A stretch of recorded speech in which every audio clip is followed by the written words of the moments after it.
Shankar Vilas centre గురించి నేను ప్రత్యేకంగా చెప్పాల్సిన అవసరం లేదు. గుంటూరు పట్టణంలో చాలా అతి ప్రాముఖ్యత సంతరించుకున్నటువంటి ప్రాంతం ఇది. చాలా బిజినెస్ సెంటర్.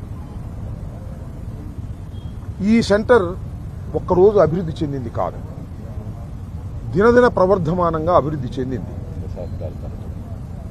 1958లో ఇక్కడ బ్రిడ్జ్ చేశారు. అప్పుడు దాకా ఈ బ్రిడ్జ్ లేదు. ఒక మంచి బ్రిడ్జిని ఈ స్థానంలో కట్టాలి అని ఆలోచన చేశారు. ఆ రోజున ఉన్నటువంటి తెలుగుదేశం పార్టీ వారే. 2014-19లో వారు అధికారంలో ఉన్నప్పుడు ఇప్పుడు స్పీకర్గా ఉన్నటువంటి చింతకాయల అయ్యన్న పాత్రుడు గారు R&B మినిస్టర్గా ఉన్నారు. మన ఇప్పుడు నా పక్కన ఉన్నటువంటి వేణుగోపాల్ రెడ్డి గారు స్థానికంగా ఎమ్మెల్యేగా ఉన్నారు.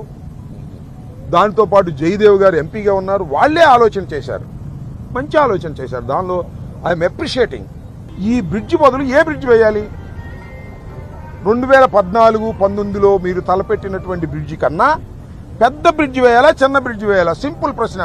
2వ తరగతి వాడిని అడిగినా చెప్తాడు, ఆగు 2వ తరగతి వాడిని అని చెప్తాడు. కనీసం ఆ బ్రిడ్జ్ వేయండి అంటారు. లేదు అవసరాలు పెరిగాయి కాబట్టి ఇంకా పెద్ద బ్రిడ్జ్ వేయండి సార్ అంటారు. అదేంటి దాని బ్రిడ్జి? అక్కడ మన ఎక్కడ పాయింట్ హిందూ కాలేజ్ దగ్గర నుంచి లేచి లాడ్జ్ సెంటర్ దగ్గర దిగుతుంది. మధ్యలో ఐకానిక్ బ్రిడ్జి, సింగిల్ పిల్లర్, 2 RUBలు, బ్రహ్మాండంగా ఉంటుందని అందరూ భావించారు. అది వదిలేశారు. పెమ్మసాని చంద్రశేఖర్ గారు ఎందుకంటే కాస్త చదువుకున్నవాడు, మేధావి కదా, మరి మేధావనాలో మరి ఏమనాలో నాకు తెలియదు. ఆయన దాన్ని తగ్గించేశాడు. తగ్గించేసి సేతుబంధు కింద, సేతుబంధు అంటే మామూలుగా అక్కడ కూడా ఇచ్చారు, రెడ్డిపాలెం దగ్గర ఒకటి ఇచ్చారు, ఇక్కడ ఇటు వెళ్ళేటప్పుడు ఇంకోటి ఇచ్చారు. 100 కోట్ల లోపే ఇస్తారు, పైన ఇవ్వరు. That is the rule. దీనిలో తోసాడు. 100 కోట్ల లోపల పని అయిపోద్ది అన్నారు. దాన్ని శాంక్షన్ చేసుకున్నారు. అప్పుడే చెప్పాం మేము, అఖిల పక్షం కూడా మమ్మల్ని పిలిచినప్పుడు చెప్పాం, ఇది కరెక్ట్ కాదు. 100 కోట్లతో ఏదో సేతుబంధు కింద కేంద్ర ప్రభుత్వం దగ్గర నుంచి మీరు తీసుకొస్తే తీసుకురండి, కానీ కనవా చోట్ల వేసుకోండి. కానీ ఇలాంటి పెద్ద సెంటర్లో అది వేయటం తప్పు అనేది చాలా స్పష్టంగా నేను కూడా చెప్పాను, మా పార్టీ మీటింగ్లో కూడా చెప్పాను, మీరు చూసే ఉంటారు. అయినా లెక్క చేయలేదు. డ్యామ్ మాకు పవర్ ఉంది, మేము అధికారంలో ఉన్నాం అన్నారు. మొదలెట్టారు, పడగొట్టారు. పడగొట్టే ముందు ఏం చేయాలి? అటు 12 అడుగులు, ఇటు 12 అడుగులు సర్వీస్ రోడ్డు వేయాలి. సర్వీస్ రోడ్డు వేయాలంటే ఏం చేయాలి? పక్కనున్న షాపుల్ని తొలగించాలి. పక్కనున్న షాపుల్ని తొలగించాలంటే ఏం చేయాలి? వాళ్ళతో నెగోషియేట్ చేయాలి. కలారిపాటికి వెళ్ళి రౌడీలాగా తొలగించేస్తారా? బెదిరిచేస్తారా?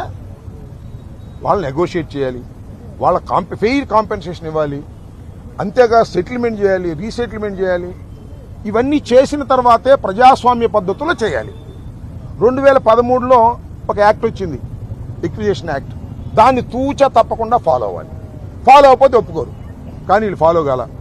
ఈ 97 కోట్లతోనో 100 కోట్ల లోపుతోనో బిడ్ చేసేయాలని నిర్ణయించుకున్నారు. అది ఒక తప్పు నిర్ణయం. ఆ నిర్ణయానికి ఇవాళ పెమ్మసాని గారు సమాధానం చెప్పాలి అని అడుగుతా ఉన్నా. అహంతో మా చేసినటువంటి పని ఇది. మేము ఏ బాండ్స్ ఇస్తాం, మీరు తోచేయండి అంటే బాండ్స్ ఇస్తే తోసేస్తారా? నువ్వు యాక్ట్ ఉంది కదా, నువ్వు చట్ట ప్రకారం వెళ్ళాలి కదా. నువ్వేమో చట్ట ప్రకారం వెళ్ళవు, నువ్వు పవర్ ఉంది కాబట్టి రౌడీవా? వీళ్ళేమో పాపం చిన్న చిన్న వాళ్ళు, వాళ్ళకి పవర్ లేదు కాబట్టి వాళ్ళని నెట్టేస్తావా? రైల్వే మీద బ్రిడ్జ్ అటాక్ ఉంది, ఏని పడగొట్టేశారు. ట్రాక్ మీద పడగొట్టడానికి వీలు లేదు. పడగొట్టాలంటే కేంద్ర ప్రభుత్వం రైల్వే శాఖ పర్మిషన్ ఇవ్వాలి. ఆ పర్మిషన్ చూసుకుందాంలే అని ఇది పడగొట్టేశారు. అయ్యో స్వామి చెప్పినట్టుగా ఉన్న బ్రిడ్జి పోయింది, మళ్ళీ ఇప్పుడు అయితే బ్రిడ్జి అర్థం కాని పరిస్థితి. వీళ్ళ కాంపెన్సేషన్ పరిస్థితి ఇది. 167 కోట్లతో పూర్తి కావాల్సిన బ్రిడ్జిని అయితే ఇంకొక 50 కోట్లు ఎక్కువ అయింది. ఇప్పుడు లేటెస్ట్గా 200 అయింది. అవును, ఏం పోయింది? ఇవాళ తీసుకొచ్చాడు నాబార్డు నుంచి 7,000 కోట్ల అప్పు చంద్రబాబు నాయుడు గారు. దేనికి తీసుకొచ్చాడు? అమరావతిలో నిర్మించాడు. అమరావతిలో ఇది భాగం కదా. అసలు అమరావతి వెళ్ళాలంటే రైలు దిగితే ఎక్కడికి వెళ్ళాలి, ఎటు వెళ్ళాలి? ఈ బ్రిడ్జ్ మీద నుంచి వెళ్ళాల్సిందేగా అమరావతి. విజయవాడలో దిగితే విజయవాడ నుంచి కూడా బ్రిడ్జ్ మీద రావాల్సిందేగా. అమరావతికి అసలు అమరావతి ఒక కేంద్రం ఉందా? ఇక్కడ మీరు ఆర్టీసీ బస్సు ఎక్కి అమరావతి వెళ్ళండి, ఎక్కడికి వెళ్ళిద్ది? గుడి దగ్గరికి వెళ్ళిద్ది. అమరావతి అక్కడ ఉంది అసలు? లేదు. ఎక్కడ అమరావతి తెలియదు. దానికి మాత్రం ఇవాళ్లే 7,000 కోట్ల రూపాయలు అప్పు తీసుకున్నాడు నాబార్డు నుంచి. ఇప్పటికి సుమారుగా 47,000 కోట్లు అప్పు తీసుకున్నారు. ఇంకా 50,000 కోట్లు అప్పు తీసుకుంటారు. మొత్తం 1,00,000 కోట్లు అమరావతిలో ఖర్చు పెట్టేటప్పుడు ఊరు నీ దుంపదేగా పెమ్మసాని గారు 200 కోట్లు ఖర్చు పెడితే బ్రహ్మాండంగా ఉండేది కదంటే గుంటూరు పట్టణం. గుంటూరు ప్రజానీకాన్ని చైతన్యవంతం చేస్తాం. చైతన్యవంతం చేయటం ద్వారా మీరు చేస్తున్నటువంటి దుర్మార్గాన్ని ప్రజల్లో ఎక్స్పోజ్ చేస్తాం. అది మా ధర్మం.